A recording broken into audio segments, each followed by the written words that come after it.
All right. I hope everyone is doing well. So this is going to be our first video for the class. This video I'll be taking you through what Photoshop is, what Photoshop is used for, and just an introduction to Photoshop. Basically, trying to understand the interface, and then as well learn some of the tools that are very, very important that you need to be conversant with because that's what you're going to be using for your design. So without much ado, I will just jump straight into Photoshop, and so we take it from there. All right. So if you have it installed, if you have your Photoshop installed, you should be having something like this. But the bottom here, bottom pictures and images you have here, it's just for persons who have used it over a while. So you see certain recent files, but don't be too bothered. So we just jump straight into how to create a new file because you are going to design a flyer, business card, a brochure, or whatever. You need to understand how to go about the whole process in the first place. So our first thing is you go to File. At the top menu, you go to the very top. There's a top menu there. You go to File, and then you click on what New.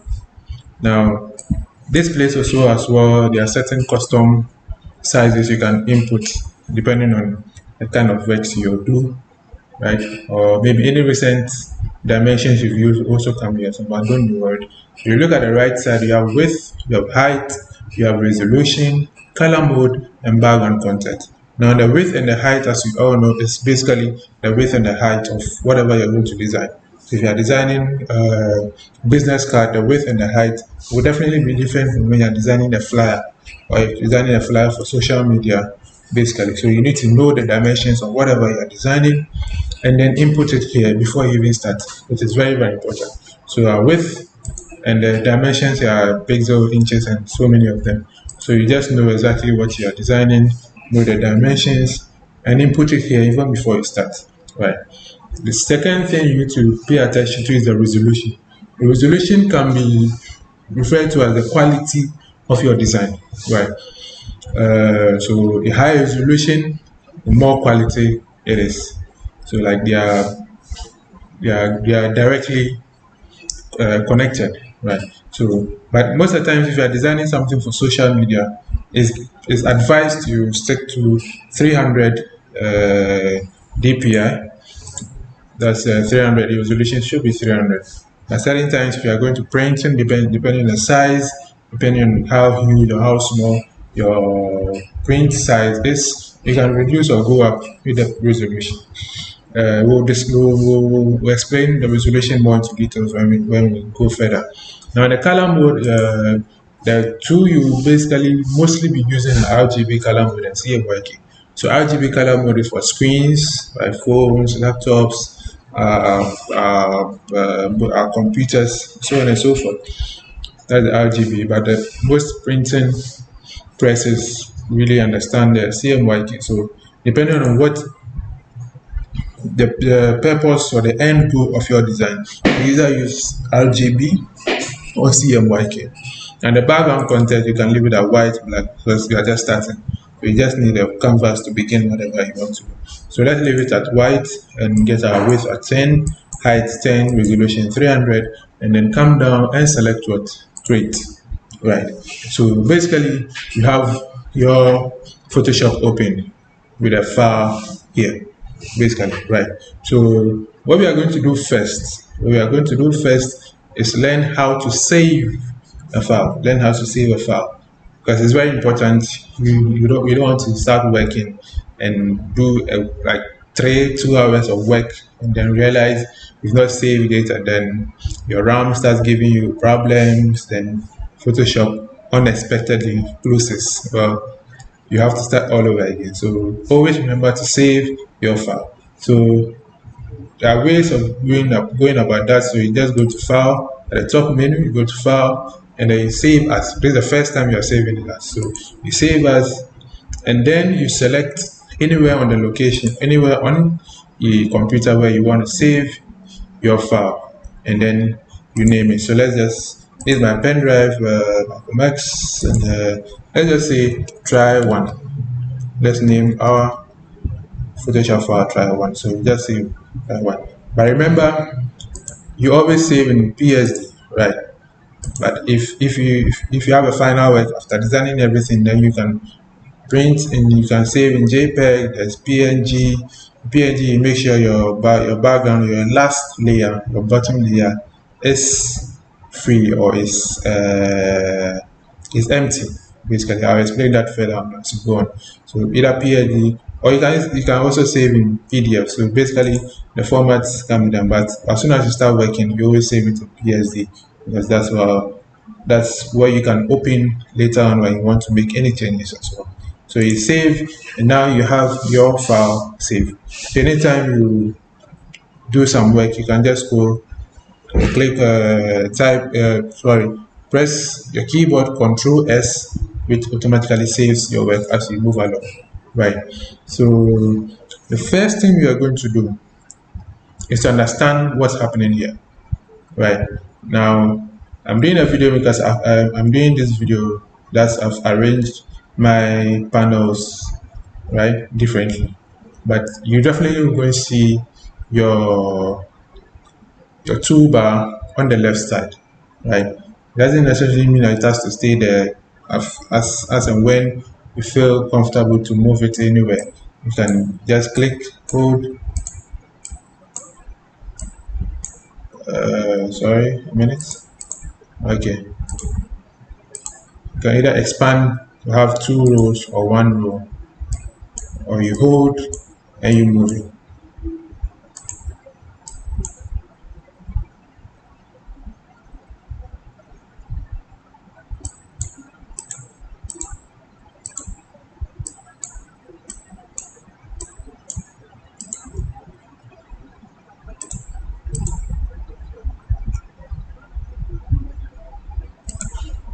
I've locked my workspace, so I can't really move anything. That's what happened. So you realize that I can now move it to anywhere I want. I just leave it there for now.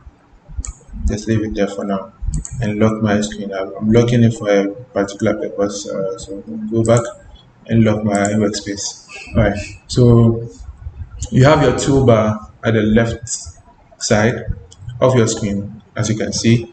When it comes to the right, you see different panels open. Anytime I'm working on a panel and you can't find it on your screen, you just go to Windows on your top menu and then click on the one. So if I'm working with a gradient panel and you don't see it, you just come here and click on gradient and it will pop up for you, right? So that's that will be for the interface, right? Now, these two things are very important. We are going to be looking at the toolbar and then the layers panel, which are very, very important. So I'm going to bring in a picture, right? I'm going to bring an image so I can explain two things. I want to kill two birds at the same time. I'll explain the concept of layers. When I'm done, with that, I'm going to implement some 3 auto changes you can do to images once you have. Sometimes you take an image and it's not really how you really want it, right? So we have auto tone, auto contrast, and auto color. So we are going to open an image. I'll send you these images as well so you can take a look for practice, right? So we have these images. Let me expand it and also know which one I'm selecting. So let's bring in this picture, right? So what I just did is one of the ways you can bring in a picture. So you go to File, you go to Open, and you navigate to where your picture is on the screen, and then you just click on Open, and you have your image, right? So now this is what we're going to do. As soon as you open a new file or a new image in Photoshop, it's going to create the first layer and it's going to name it background. That's automatically, it does that automatically. Then it's going to lock the screen. It's going to lock that layer, right? It does it so that you don't move. When the layer is locked, it means you can't move it. You understand? If you try moving it, to ask you to convert to a normal layer. When we come to describing the move to learn more about that. But now let's leave it unlocked and try to explain these three auto adjustments you can do to an image right away. Right. So we have this image. Let's duplicate the layer. And you can duplicate the layer by highlighting on the layer or selecting the layer and then clicking. For Windows you have Control J.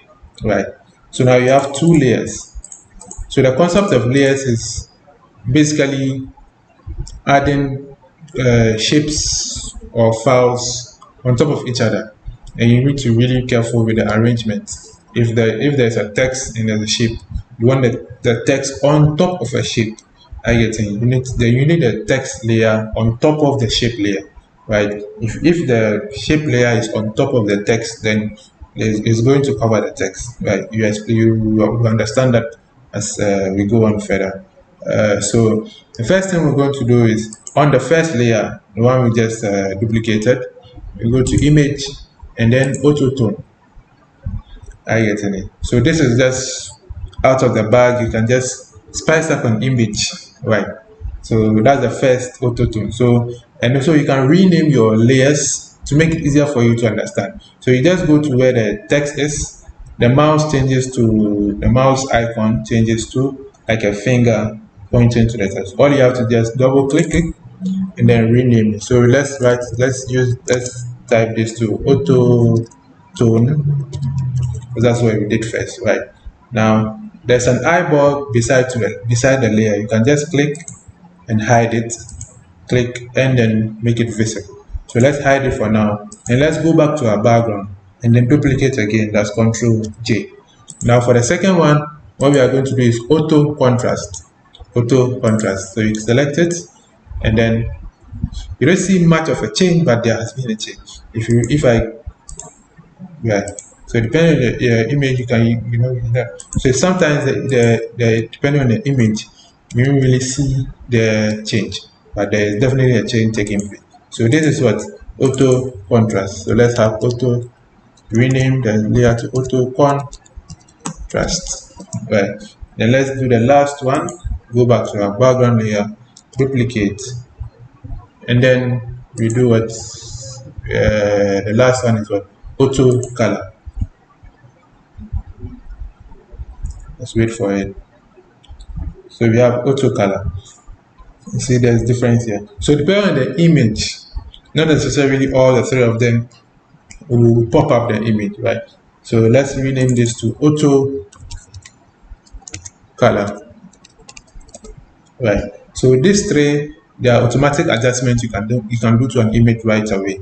And I'm going to use this to explain the layer. So for now we have what? 3 layers: auto tone on the first layer, we have auto contrast, then auto color. For this image, you see there's no much difference between the auto contrast and then the background. Right. For some images you will see the difference. So for auto tone, auto contrast, and auto color, they basically look at highlights, mid-tone, and shadows. Highlights are the whiter spaces in the image, the mid-tones are the in-between, the shadows are the darker side. So they make adjustments based on this color. So I'm sure if maybe an image is very dark, the auto tone, auto contrast, and auto color is going to be very different from when the image has a lot of light within it. So you have the first layer, you have the second layer, and you have the third layer, right? So these are all layers.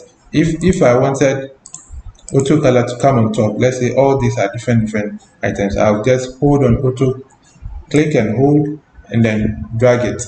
You see where the blue line is? It means when I release it, that's where my layer is going to be. And auto color becomes the first layer. That means that's what you're going to see. You understand? Alright. So I believe that explains our layers. So depending on the image, depending on what you are designing, a layer or a shape or a text will come on top of one another.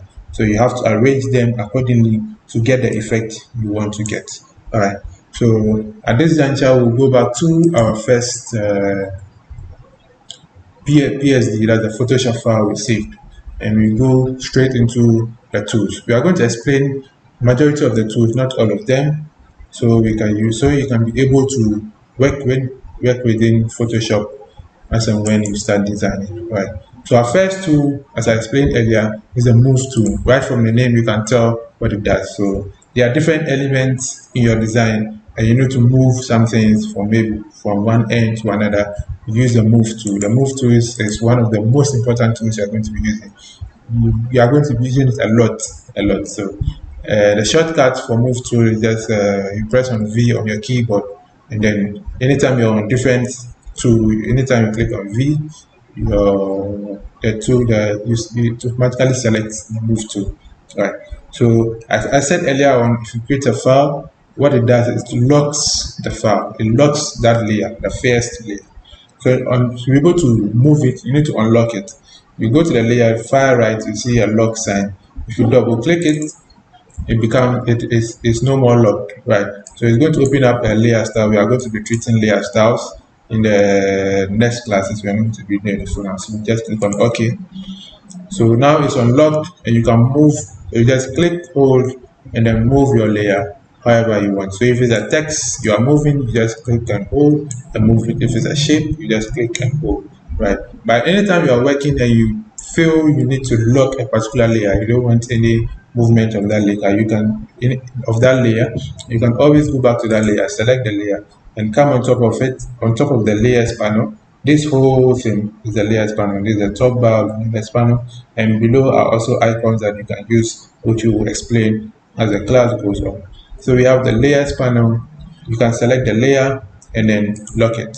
So if it's a particular text within the so let's go back to this. So let's say you have auto tone, auto contrast, auto color, and auto tone is quite important for you, and you don't want to move it, you don't want to do anything, you just lock it, right?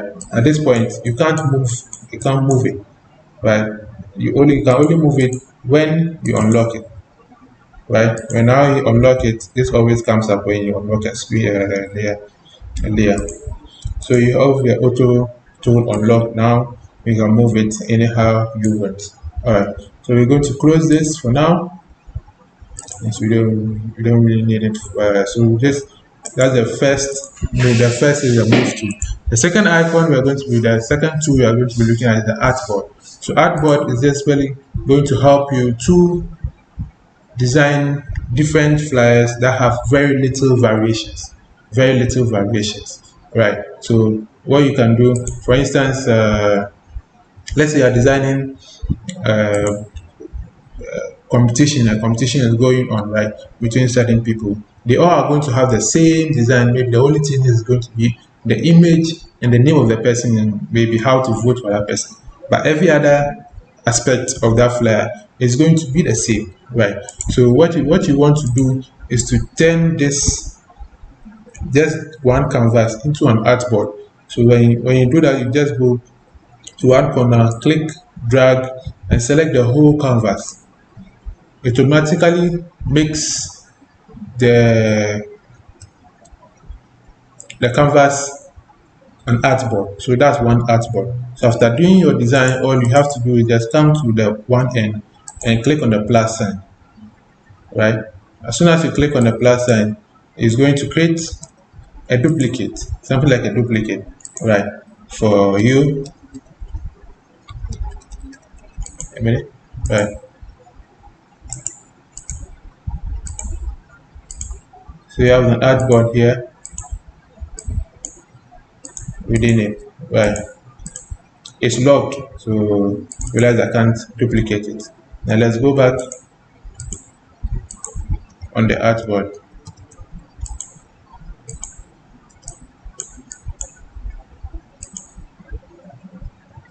Okay, so the next thing we're going to be looking at is what we refer to as artboards. We're going to be looking at artboard after the move tool. And the artboard is a tool to help you create or design different variations of the same flyer. For example, you have a flyer and there's different variations to it, just maybe little changes here and there as you move on to the flyer.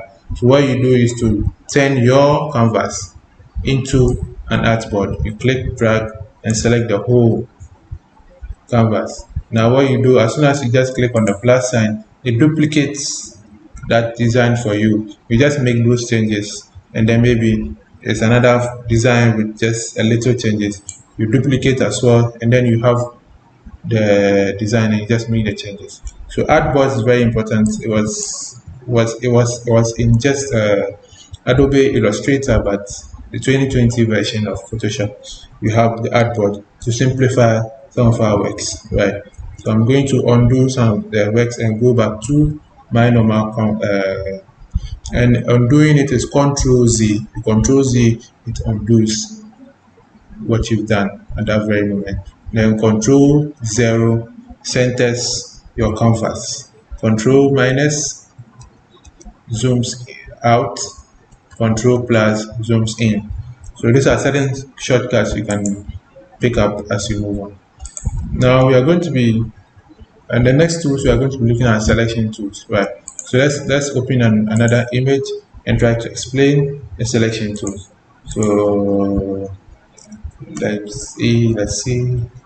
So let's open image 7 and try to explain the concept of selection tool. So selection tool basically, as you are making a selection, you're cropping something or you're copying something from one image to use at another place, right? So let's say you're designing a conference flyer, right? And you have certain speakers and you only need their faces, right? This is not always the effective way, but there are different ways of killing a cat. So you can open an image, you select the first of them is a rectangular marquee tool. So you come here, you click and drag, right? So if this is what you want, then we release, right? At this point, what you can do is you can either cut or you copy. You either copy or you cut. Copying is you just make a copy of what you selected, but still leaving the original layer as it is. Cutting it means you are just going to cut what you selected, and which will distort the original layer. So if I cut right now, it's going to make a cut of what I selected, right? And then make a new layer out of it. So when I hide it, it's no more there, right? But if I undo, the selection is back and I make a copy, I have that selection, but the original image is still intact.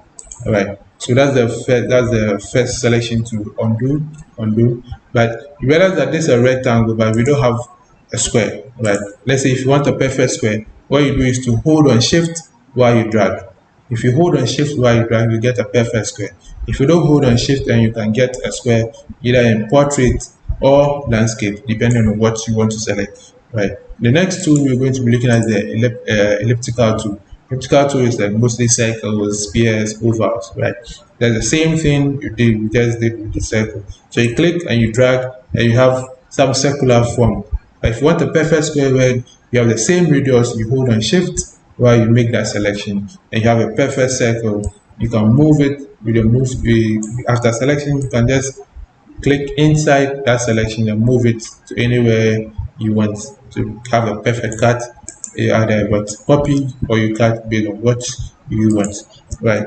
Now the next tool, undo. Now the next tool is the single row and single marquee, right? Now before I explain that, I want to explain the concept of resolution, higher resolution or lower resolution. Now for Photoshop files, when you save a Photoshop file, you are saving a raster file. But when it's in Illustrator or CorelDRAW, it normally works within a vector file, right? The difference between a vector file and a raster file is that the vector file, as you enlarge it, as you expand it, you don't lose your resolution. But when it comes to raster file, at a point you start losing your resolution. Now let me open my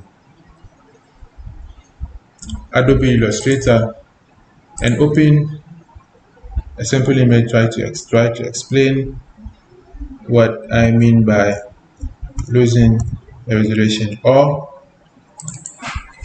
it tends to start what it will start to pixelate, right? Right. So we have this image. This is a very simple logo, LJ Creatives, right? So this at this very moment in time is a vector file. So when I start zooming in, That's Control plus. Start zooming in. See, my edges are not pixelated. I still have a very nice edge. Do you understand? Now, if I copy this image, Control C, right, and I come to Photoshop and I paste it, right. I'm going to paste it as a smart object, and I have this, right. Now, as soon as I start zooming in, at this point I'm having a raster file and no more a vector file. As soon as I start zooming in, see, just within a few clicks, the image has start pixelating, right? Image has start pixelating. So this is a raster file, and when it was in Photoshop, when it was in Illustrator, it was a vector file, right? So let's go back here. Now, if I zoom into a picture, I want to explain the concept of pixels. Zoom in. What makes up the image? What makes up an image? I think I can remove this place won't be too visible. Let me open another image and explain the concept of that. I think I should be able to get the pixels in this image. Okay, I zoom in. See, okay, this is a very bad image. This is a very bad image for that. Let me look for an image to explain this for us. Okay, right. I think this will work. So if I zoom in this, zoom, yeah.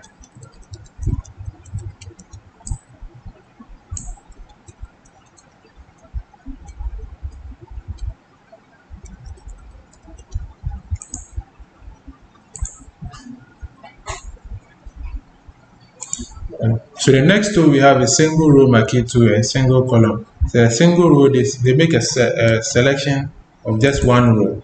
So you click on the row and it just does a selection of that row. Right, just one selection of that row. Just one.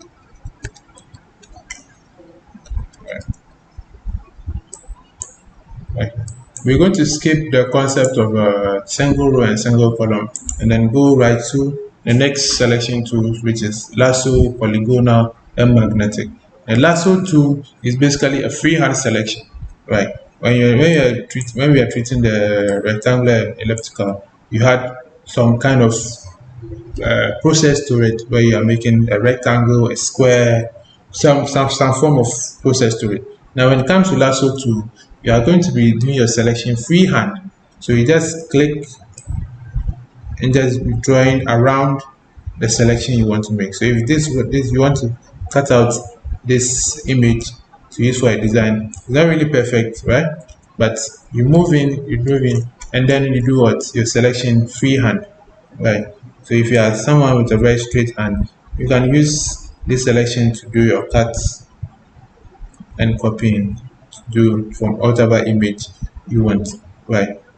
If you don't get to the last end, so you do that till you come back. You come back to, let's say I want to come back till I come back to where I started, right? As soon as I get to the end of where I started, you're going to see, right? Let me explain this way. So when I start here and I go and I go and go, as soon as I come back to where I started, it's going to end, right? So you have that selection. You can use the lasso tool for selection. Now the next is the polygonal. So polygonal it's also freehand, but in this at this point you are rolling straight lines. You are rolling straight line. You are making points. You are making anchors as you go. So you select, you drag, you select, you drag, you select, you drag, you select, you drag, you select. So this is actually perfect when it comes to an image with very straight edges, right? An image with very straight edges. Let's see.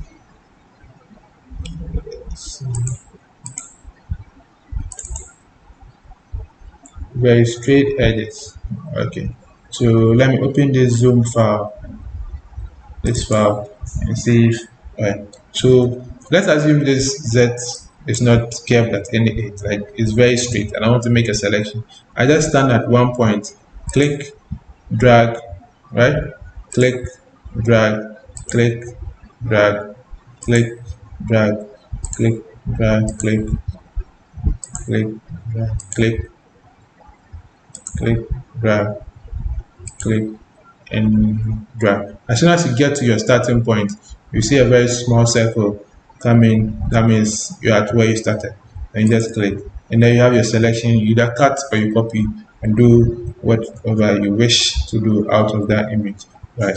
So let me zoom out, come back to my image. So that's the second one.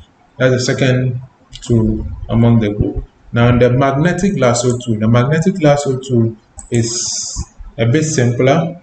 What you do is also freehand, but the Photoshop is going to be helping you to make that selection. Now let's open this image and try to explain. Right. So let's say I want to make a selection of this mountain. Right. This one side is it's mountainous, the other side is forestry, some kind of forestry, right? Trees and everything. Right. So I want to make a selection of just the mountain. Now magnetic lasso tool, what you do is just to click, a first click, and just release your hands and try to move along where you wish to make the selection.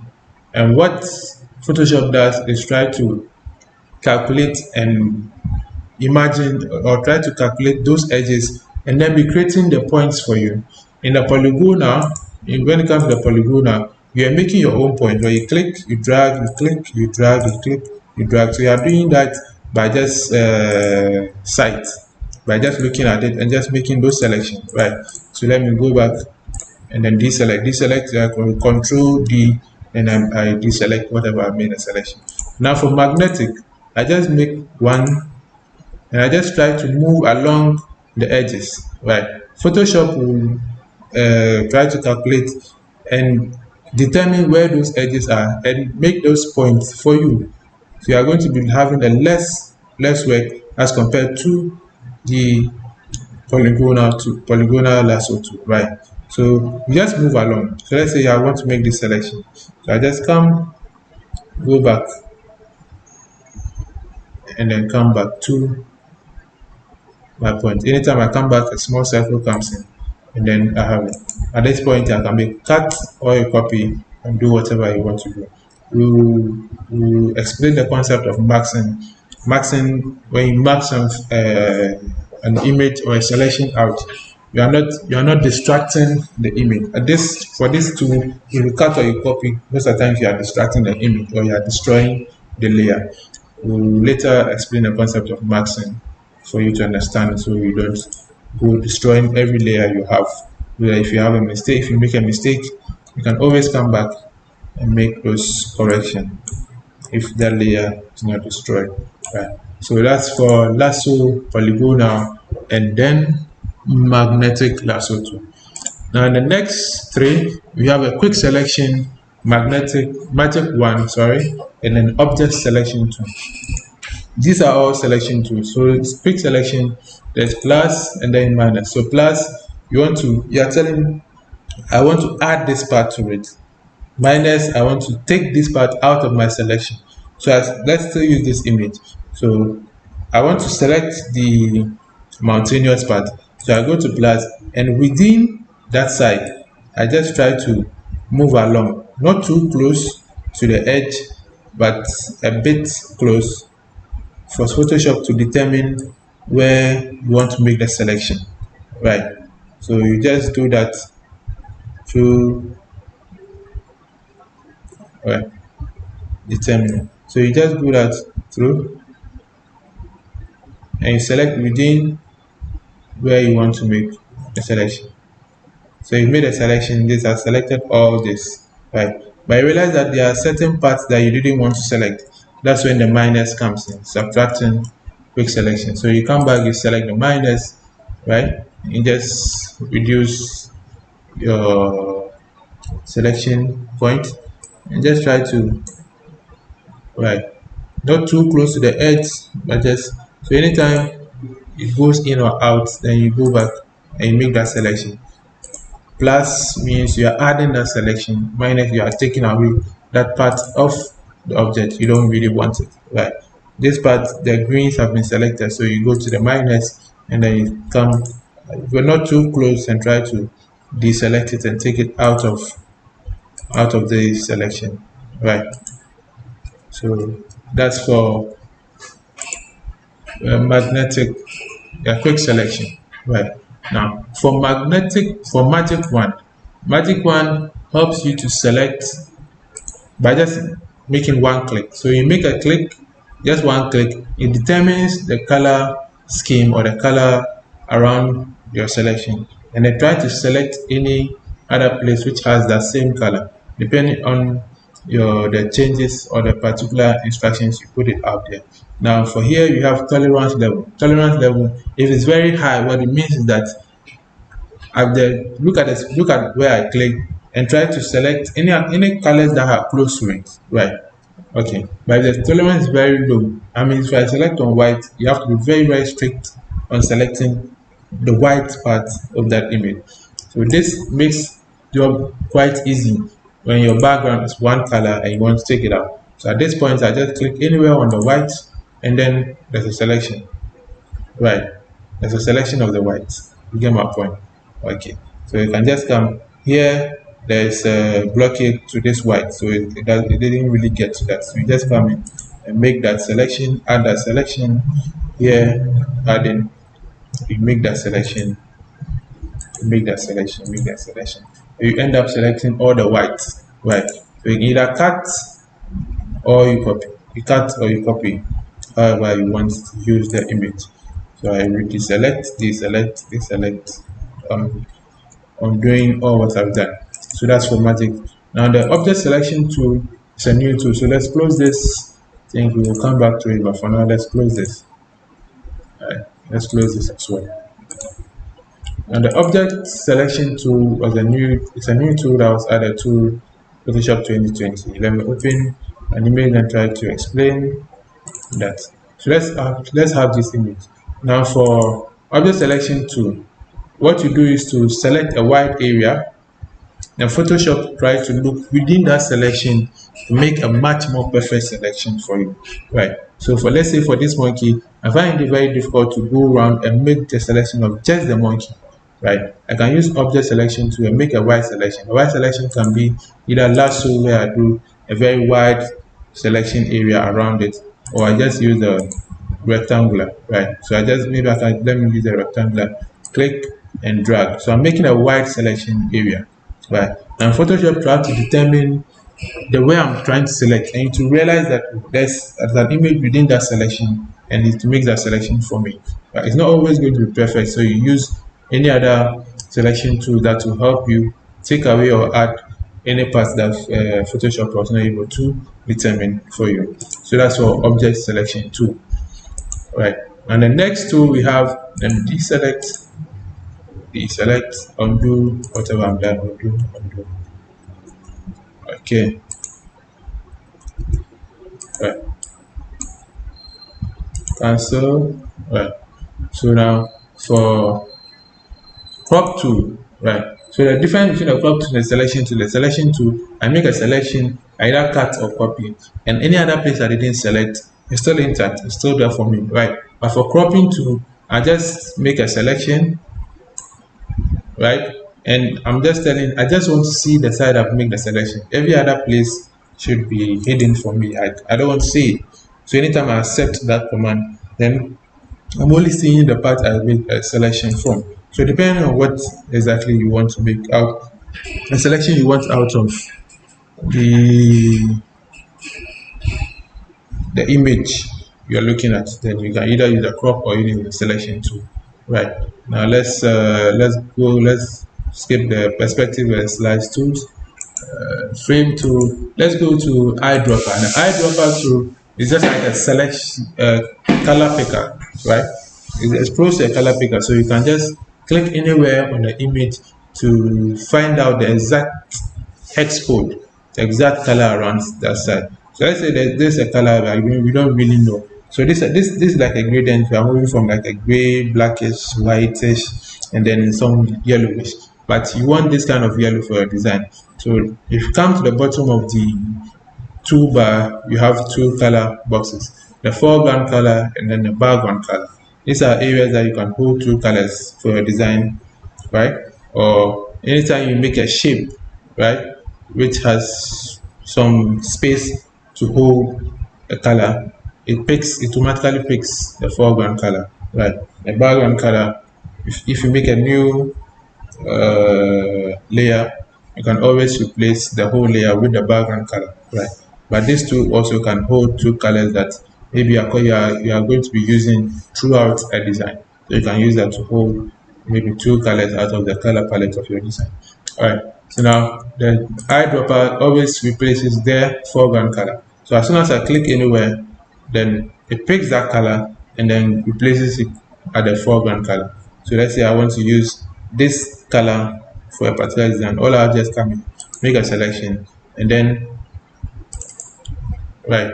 So it opens this for me. I'm having two screens, so it open in the other one. So I have to bring it here for you guys to see.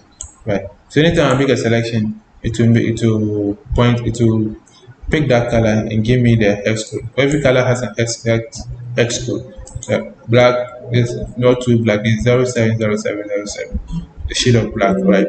So I can use this, it can be used as a color picker. So I can use this to pick a color and then use it to do any design, right? So the iris is not too black. You realize that it's what 09101918, right? That's the color code for that. So that's for eyedropper, right?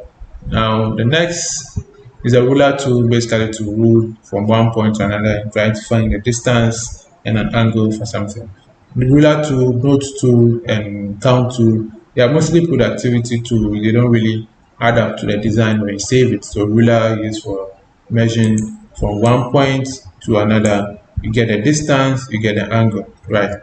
The next, so clear the line, right? Then we have note tool. You can always leave a note for it. Maybe you're not the only one working on design. You can always click anywhere and leave a note for the next designer, right? So let's say maybe change eye color, right, and just leave it as it is. Anytime any designer comes back, you can just basically click it, right, and then sees the instruction. That's the instruction. If he can or he can't, then you delete it, right? So these tools are basically just productivity tool. They don't really add up to the design whatsoever.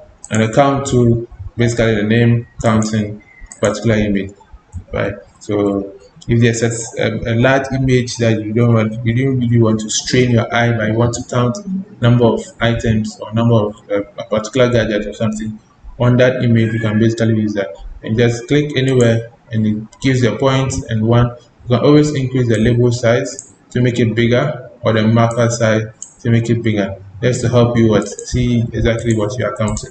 Right. So all these are productivity tools. They don't really add up to the final design, like I said earlier. Right. So let's undo everything. Now the next tools we are going to do are spot healing brush, part 2, content aware. Right. So this can refer to them as correction tools. Right. Photoshop is primarily started for photo editing, right? But as time went on, we started using it for designing and so on and so forth. Right. So let's open this image, image number 4. So you can practice with the images as I send. When I'm done, I'm sending to you. You can practice with the images as well.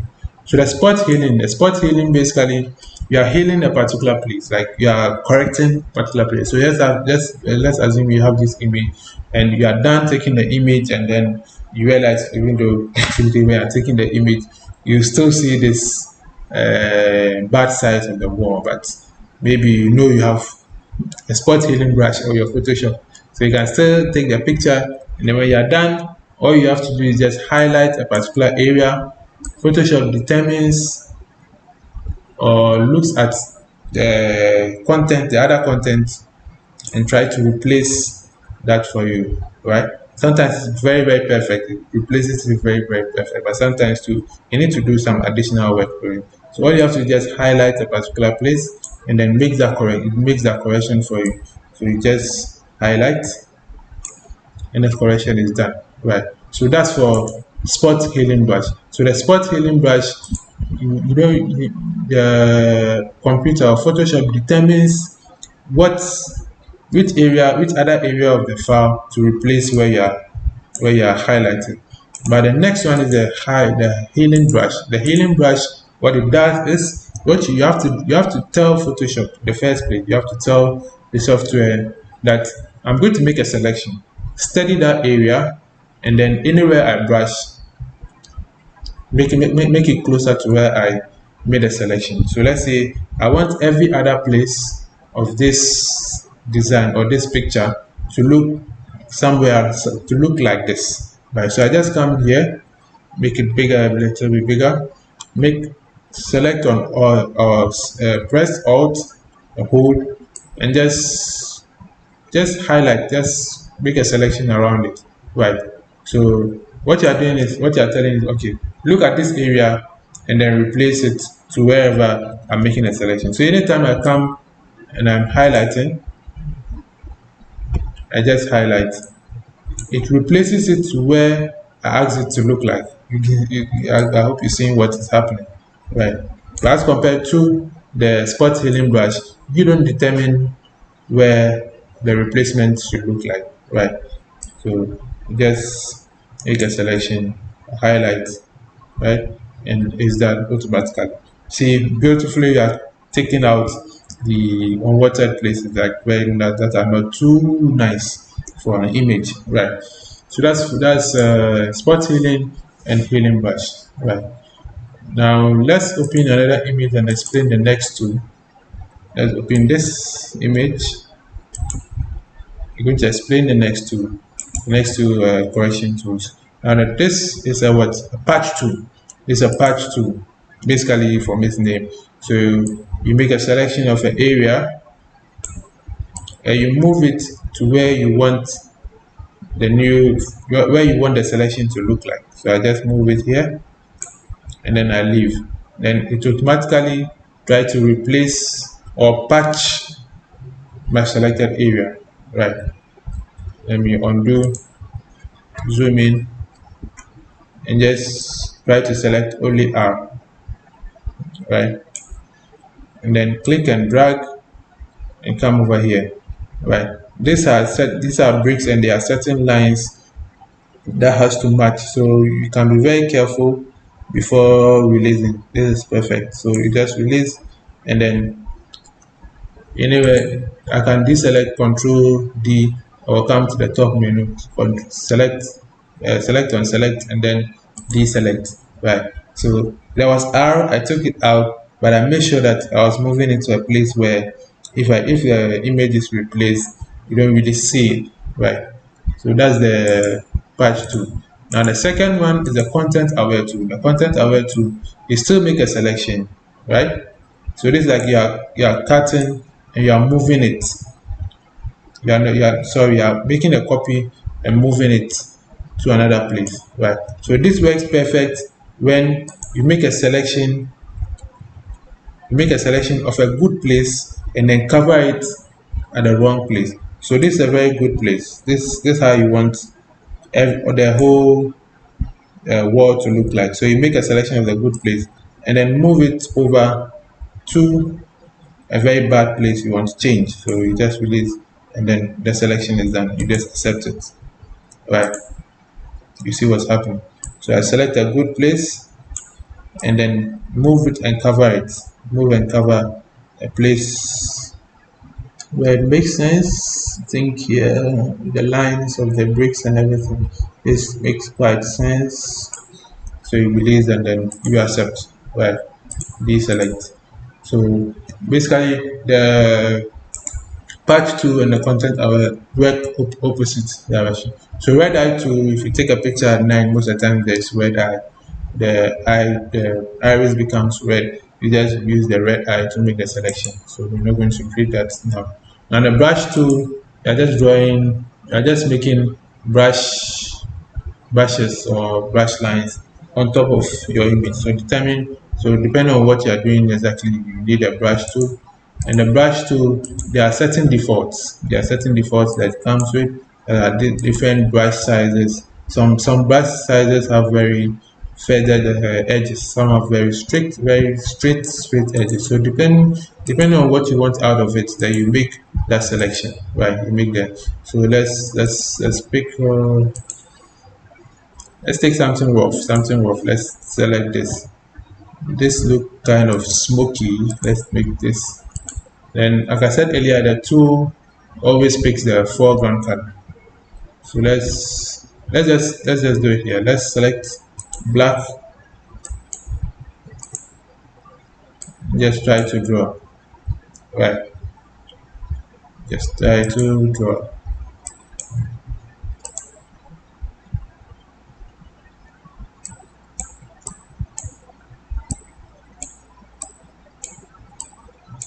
See what's happening.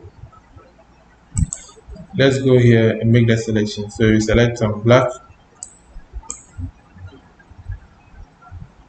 Sorry, I'm on a different tool. I'm on the smart tool. I should be on the brush tool. Should be on the brush tool. Should be on the brush tool. So it picks the. So I'm brushing. Let's pick smoky tool. So I just brush. Right, brush tool.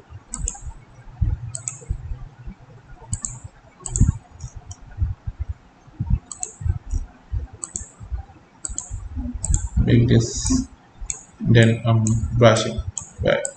We'll explain furthermore how to use a brush tool further the next classes. Right. So you have brush, you have pencil. The pencil tool, the same thing. You are just drawing lines. Right.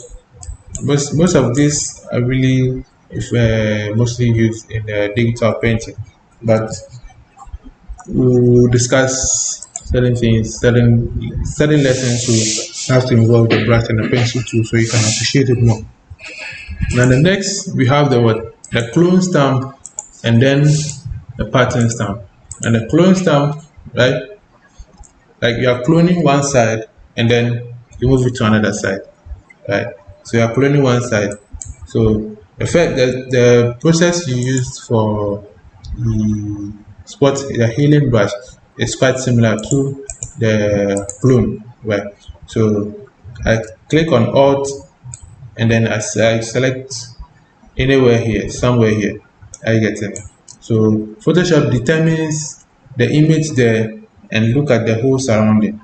So that when I come somewhere else, when I come somewhere here, right, and I can clone wherever I made a selection. So right, so I'm just putting the woman, the lady next to her, basically, right? So I just clone here and then put it here.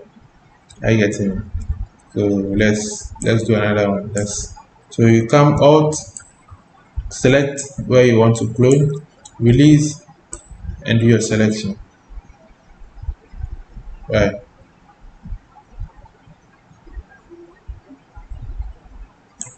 Okay. Nothing more, right? So you have triplets working behind each other. Not bad. So let's undo. The next is the pattern tool. The pattern. So your pattern stamp tool. So you select a particular pattern. There are different patterns you can download online. By the default, I think there are trees, grass, and water. These patterns. I think I downloaded them and added them. I don't mostly use them, but I'll send you so that you can use it as well. So let's select this pattern. This pattern, the first, it looks like where is it? It looks like a white and dots. I guess in pattern like an arrangement of a particular shape, right? In a certain order. So if I select this, all I'm doing, I'm just if I select the pattern to increase the size of the brush, And all I'm doing, I'm just brushing that pattern over the area. Yeah. I'm just brushing that side over the area. We have opened some other applications which is making the Photoshop a bit slow, but I hope you understand what's happening, right? So if I make a different selection, let's say I think these are six-sided. I don't, yeah. So these are different patterns that I can just select, and then I'm just moving around it, right? But what I'm doing now is not really a good practice where I'm just brushing right on top of a layer. What I'm doing is I'm destroying that layer. So anytime I want to make a change to it, it's going to be very difficult. So what you do is to make new layer. You come to the layers panel, you come to the very bottom. There's a plus sign in a box, in a square box. So that means make a new layer. So I click a new layer, and then anytime I make that brush, I'm doing it on the new layer and not on the background layer itself. That's making the background not distracting or not destroying the layer. So I can always come back and make changes to that brush or make changes to that pattern. Right. So we explain the concept of destroying the layer or keeping the layer as the class goes on. This class is basically to introduce you to the various tools we have. And the next set of tools we are going to be looking at the eraser tool and then the magic eraser. The eraser tool, per the name is just you are just erasing, right? You're just making eraser. Now, the reason why you're having black is the red is because of the background color being black, right? So let me undo this and then duplicate this. So I come back to the layer, Control J, right? I duplicate it, and let's make these two very different. So let's go to any of the auto tool. Let's go to auto tone, and let's see what we get. I think the auto tone doesn't really give very sharp difference. So let's select auto color, right? It made a very sharp if you realize, right? Okay. So let me use a different image to explain this. Undo, undo, undo, undo, undo, undo, undo, undo. Let's get back to our original image. All right, deselect. Okay, so this is our background. Anytime, as soon as I start cleaning it, since there's no back any other layer beneath it, what you start to see is the background color. Right now, I don't want to see that, so I want to duplicate this, and then auto contrast should give me something different. Yeah, auto contrast should give me that. So I have this and this, right? So I'm making this to the same. I have to be on the first layer, right? So it's cleaning. There is some difference between the first one and the second one. So I'm just erasing. I'm just cleaning a portion of a layer or an object, right? So I can end up cleaning everything, and you see we're seeing the effects within the box of the layer next the box next to the layer, right? So erasing tool is just you're erasing. If you've done something you don't like, just erase it, or you brush a certain part and you brush outside where you didn't want. So let's see something here. Let's come back to the brush tool. Let's brush, right? Like as I explained earlier on, it's very wrong to this on a different layer, it's not on the background layer. So let's say I brushed, let's undo. Let's say I want to brush the whole wall, right? Then I made a mistake and went out. I just use the eraser to make and clean that side, right? See that the eraser tool has very strong, the edge is very hard. So I can reduce it to give it that flare at the edges and not make it too hard. All right. So that anytime you make a selection of the tool, the option bar for that tool also comes up. So the eraser tool has an option of makes the size of the eraser, the hardness. If you increase it very high, it makes the edges very straight. If you reduce it, it makes it very like there's some feather around the edges, right? And these are all option tools you can use for the eraser tool. Using a brush, it should be in a pencil, or it should be block. The opacity of the eraser can also be increased, the flow and the smoothness. All this you can so this changes as and when you click on. If I click on this tool, the eyedropper to realize that the option bar changes. I click on the crop, it changes. So every tool has some set of options you can play around with as well, right? So we have the magic eraser. The magic eraser is quite interesting, right? So for example, the magic wand, right? So you make a selection, right? You remember what you made is you just selected one area and then try to select every other place that has that same color, like that same color close to it, right? Now when it comes to magic eraser, it does the same thing. You select, let's open an image. Sorry, let's open an image and try to select, let's come back here, the white, right? So anytime I just click on the white, any white, there's any place around the white side, it determines every other white space, and then what cleans it for me. It makes my job much easier as compared to using the eraser. Let me undo. Using the eraser to be cleaning, right? This is a lot of work. This is a lot of work. So why don't you just use a magic eraser? Photoshop just says, just click, you are done. Click, done, click, you are done, click, you are done, click, you are done.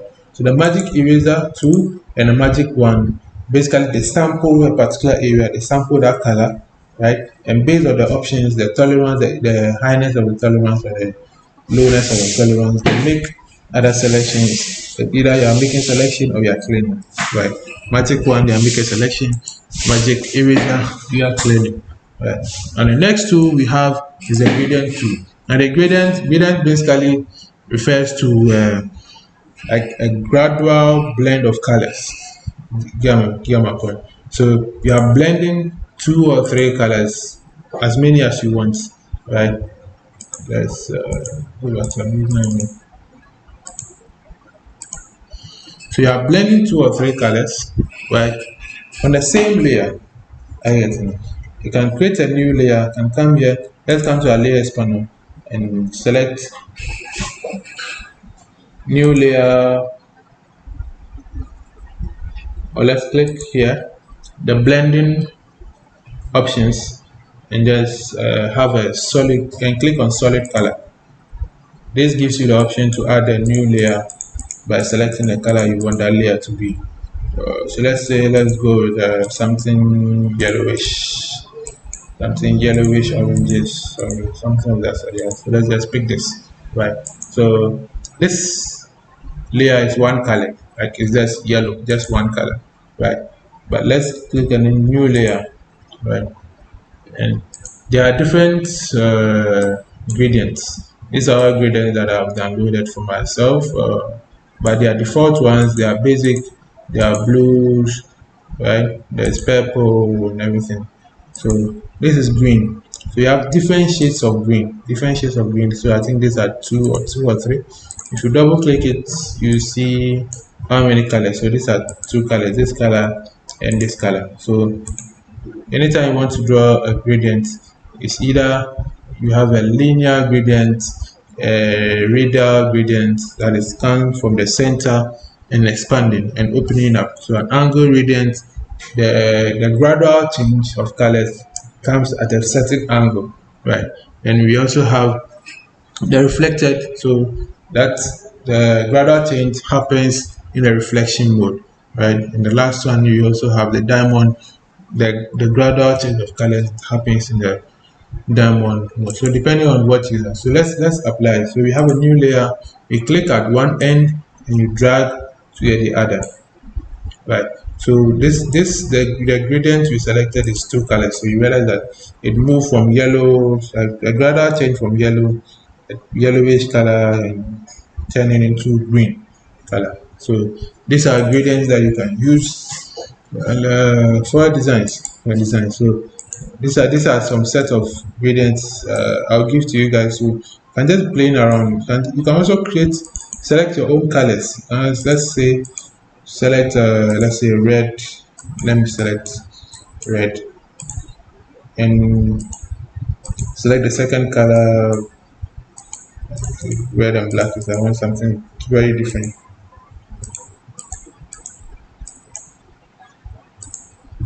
Like something like sea blue. So these are two different. So I create a new layer, click, drag, and release. Right. So I have red, red, red, red, and gradually it's changing and entering into the second color.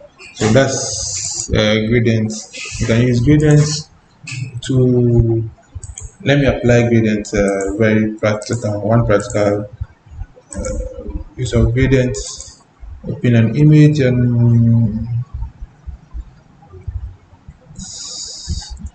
let's open the monkey. Let's open the monkey. So I'm just going to have a gradient over the monkey. So create a new layer. We don't want to distract or destroy the layer. So you click and you drag, and you have that gradient on top of it. Now you can, inside the layers, you can always change the effect of each layer. Right. These effects, they all have different ways of affecting a particular layer. Right. They affect just that layer. Right. So dissolve, darkening that layer, multiple, through multiplying, color band, linear band, darken. We'll explain this more in the next classes, but you realize that what it does is it affects just that layer so that the layers beneath it. So it takes into consideration the layer you are changing its effect and the one beneath it, right? And then makes some particular change to it. So this time you realize that multiplying means it's just making the darker side a bit less dark. So like something of that sort. So lighten color, soft light, hard light, making the colors much more hard, right? As compared to if it was just, so the colors are there, right? So it's doing this in relation to the layer right beneath it, right?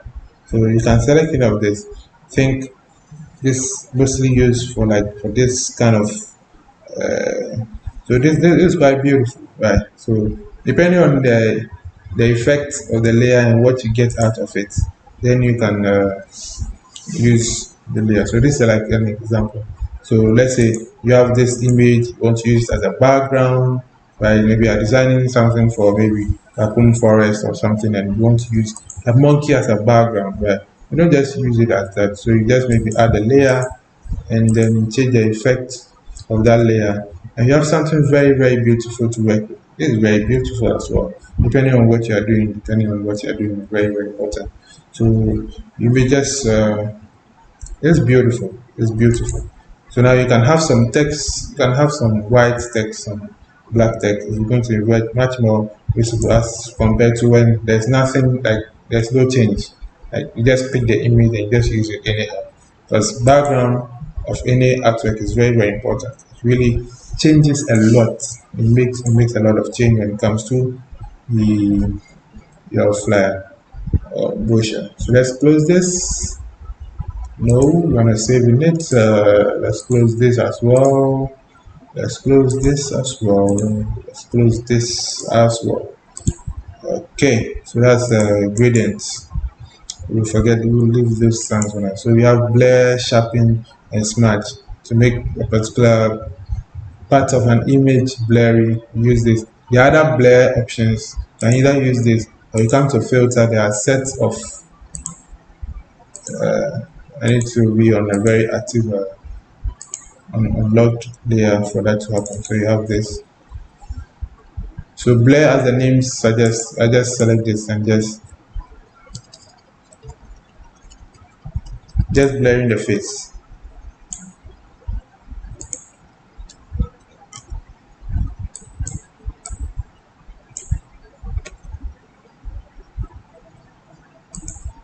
And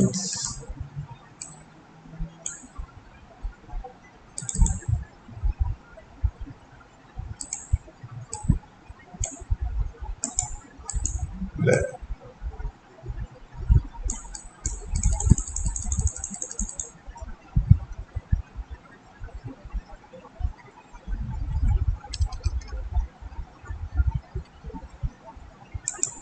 So blur, sharpen, smudge.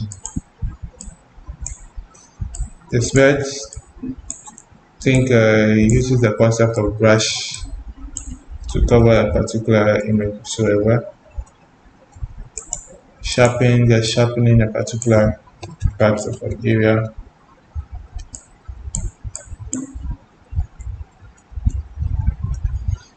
Okay, so for the concept of blur, use this. So when it comes to blur, sharpen, and smudge, just like the name suggests, use it. So we'll skip that for now. There's dodge pen, there's pen, and also sponge. We'll apply this in the next classes. The pen tool will also have a whole lesson on its own. It's also a selection tool. It helps you make very perfect selection, right? So you can as compared to polygon, the polygon you can only draw a straight line. The lasso tool you can make what's the name?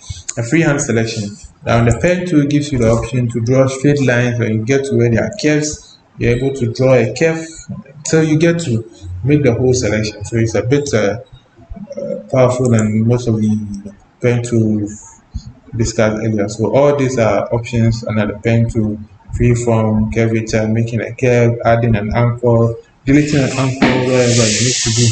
Now the next tool is very important. Is what horizontal, the text tool. Text, you'll be using a lot of text. So let's open this. So we have this. So you just click anywhere, and then you have the text coming. You just write whatever you want to write. Let's go back to our white sheet.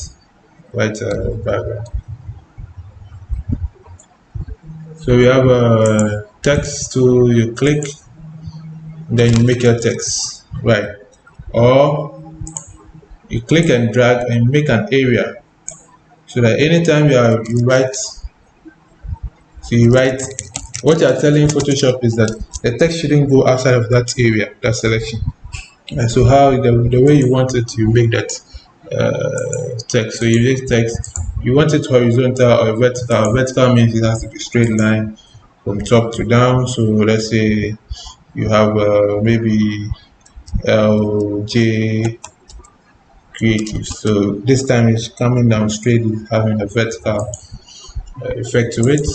Now the vertical type marks and the horizontal type marks. When we treat the marking tool, you understand this better. So let's take to horizontal type tool, where you just make a type selection. We'll apply the type tool today. So the path tool and the direction tool also explain that next. Now the shape tool, basically you are just drawing shapes. You have rectangle, square. So you can just draw a rectangle, either portrait or landscape, but you want a perfect square, then you hold on shift. Anytime you release, then it picks up the foreground color. But you can also add a stroke means like a color around it. So at this point the stroke is disabled, so you can pick, let's say, red or any other color to make a selection around it. So you can either be yellow, you can increase the size of the stroke or decrease it as well, right? So the rectangle you use to draw the rectangle, and also square, rounded rectangle. So let's delete this, make a selection, rounded rectangle, just making the edges of the rectangle or the square a bit roundish. So depending on how high or low the radius is. So let's increase it to 100 and see the effect you get. So if it's rectangle, you don't hold on shift. If it's a perfect square, you hold on shift. You realize that there are some curves at the edges, right? So we have the rectangle and square. So let's delete that. The ellipse. So you have a circle form. If you want a perfect circle, you hold on shift and you have your shape. So depending on what you want, you can select either of these shapes. Polygon, 3 or more sided figure. So 3, I select 3 at the options menu, click and drag, and I have a 3 sided figure. Delete if I want, let's say 10. click, drag, and have a 10-sided figure. So the time, depending on what I want, make the selection, click, and delete that. The next is a line tool, so you're just drawing line, targeting, and you can determine the width. If I increase it to 20, let's say 32, it also increases, right? So if you want lines, you can also do this. And then the last of the shapes tool is the custom shapes. There are certain shapes. These are, I think there are some come with the 20, but I think I downloaded some which I'll share with you guys to also upload and use. So these are different shapes you can use, right? These are different shapes you can use. So let's select, let's say an arrow, right? So just click and drag, and you have your arrow, right? So anytime you don't hold on shift, right, you are distorting the exact size of the shape, right? So you hold on shift and you have the size, and it's perfect as you want it, right? So for the shapes, then depending on what you want, you do make a selection, rectangle, square, circle, you make that selection.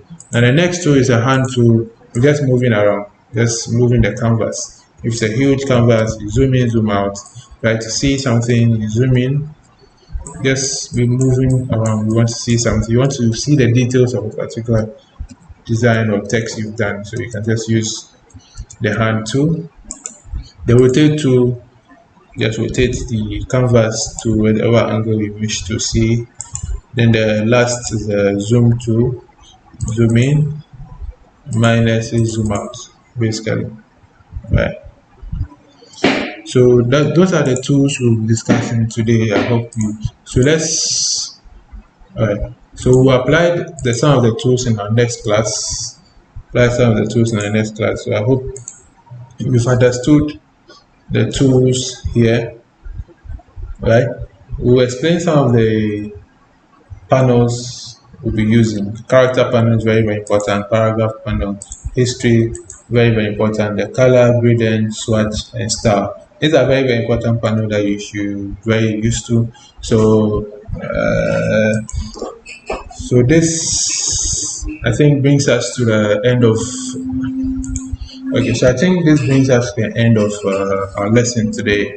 Hope you understood what Photoshop is or was, what it is for photo editing software, but now it can be used for many other things, flyers, brochures. It's not really advisable to design a logo, but like explained earlier on, right? So Photoshop gives you a raster file, and Illustrator gives you a vector file, and the logos your logo can be found on a billboard, very huge billboard, with some little flyer somewhere else. So your image shouldn't be moving around to get to a point and then start losing its resolution when you place it on a billboard.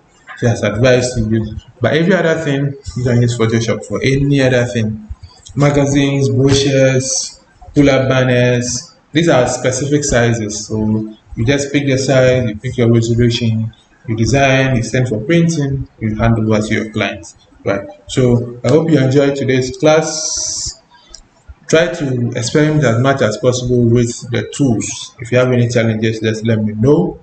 And our next class, we'll be using the tools, we'll be combining these tools, try to understand there are certain adjustments you can do to an image or a whole design when you're done. What other changes you can make to an image when you import it, apart from the three automatic changes, the auto tone, auto contrast, and the auto color, right? So there are a lot of things, maxing, selection, and so on and so forth. So I hope you enjoyed today's class. Practice, practice, practice, practice, practice, and see you in the next class. Bye.